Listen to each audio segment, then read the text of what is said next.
Hi, this is doctor Anand Raj from ANM says गया। मैं आपसे पहले भी मिल चुका हूँ। बहुत सारे वीडियोस मैंने पहले अपलोड किए हुए कि कैसे अपने नीट पीजी प्रिपरेशन क्या सोर्स कर आपको चूज़ करना हूँ। मैं अभी एक पास आउट एमबीबीएस डॉक्टर हूँ, ठीक है।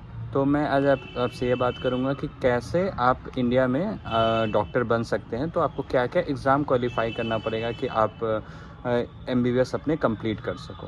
तो जैसे मैं अपने एक्सपीरियंस से बताऊंगा कि मैंने कैसे कैसे अपना एग्ज़ाम दिया था।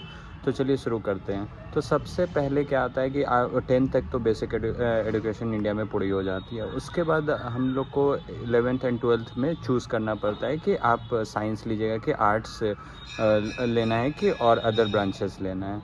तो मैंने साइंस चूज़ किया था, जिसमें पीसीबी मैंने चूज़ किया था, फिजिक्स केमिस्ट्री एंड बायोलॉजी। बहुत कोई पीसीबी प्लस एम भी चूज़ करते हैं, मतलब physics chemistry biology plus maths. तो मैंने बस बायोलॉजी चूज़ किया था, मैथ्स नहीं साथ में चूज़ किया था। तो इस पीसीबी लेकर के हम लोग एलिजिबल हो जाते हैं नीट यूजी देने के लिए, ठीक है। तो मैंने नीट यूजी अपने फर्स्ट अटैम्प्ट में ही क्रैक कर लिया था, जिसमें मेरा रैंक अराउंड 12,000 था, ऑल इंडिया रैंक। तो मुझे गवर्नमेंट कॉलेज में एडमिशन मिल गया, ठीक है। तो फिर मैंने गवर्नमेंट कॉलेज में एडमिशन लिया। देखिए, कट ऑफ जो होता है वो नीट यूजी का वो वैरी करते रहता है कि क्या मतलब कि कैसे हर एक ईयर का कट ऑफ वैरी करता है। आपने न्यूज़ में भी सुना होगा, हाल ही के दिनों में बहुत सारे कंट्रोवर्सी भी आते रहते हैं नीट यूजी के रिज़ल्ट को लेकर के। तो मैंने 2019 में एग्ज़ाम दिया था, उसी में क्रैक किया था। और मैं 19 बैच से हूँ, जैसा आप लोग जानते ही हैं, ठीक है।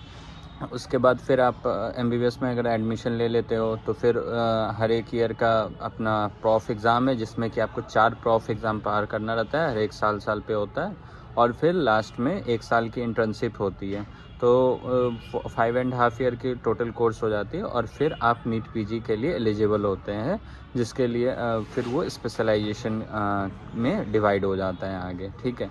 तो ये एक बेसिक स्ट्रक्चर है। बाकी मैंने तो अभी सेमेस्टर काउंट ही नहीं किया जो अपने कॉलेजेस में होते हैं, वो इंटरनल सेमेस्टर होते हैं। तो वो उतने जनरली पास करने में कोई दिक्कत नहीं होते हैं वो, क्योंकि कॉलेज खुद ही लेता है।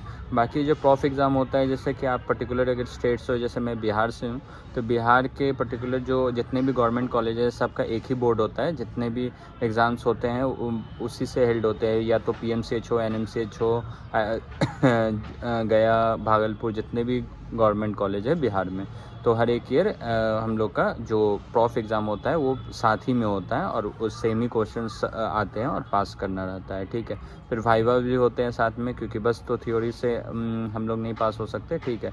तो उसमें साथ में वाइवा भी होते हैं। तो उसके बाद फिर नीट पीजी के बाद भी आप लोग जानते हैं नीट एसएस होता है, जो सुपर स्पेशलाइजेशन का एग्ज़ाम होता है। तो ये सब तो बाद की बात है, लेकिन एक बेसिक आपको 10th से लेके इतना एग्ज़ाम पास करना पड़ेगा, तब जाके आप एमबीबीएस एक डॉक्टर बन सकते हो। हाँ, इसके बाद इंडिया में अलाउड है कि आप अपना क्लिनिक खोल लो, और फिर या तो पोस्ट ग्रेजुएशन के एग्ज़ाम दो, या कोई कॉर्पोरेट में ज्वाइन करो। तो ये सब अवेलेबल रहता है ऑप्शन, हम as a doctor in India, ठीक है। तो चलिए, आज के लिए इतना ही। बाकी ऐसी जानकारी वीडियो के लिए मुझे फॉलो कीजिए, लाइक कीजिए एंड कमेंट कीजिए। चलो, बाय।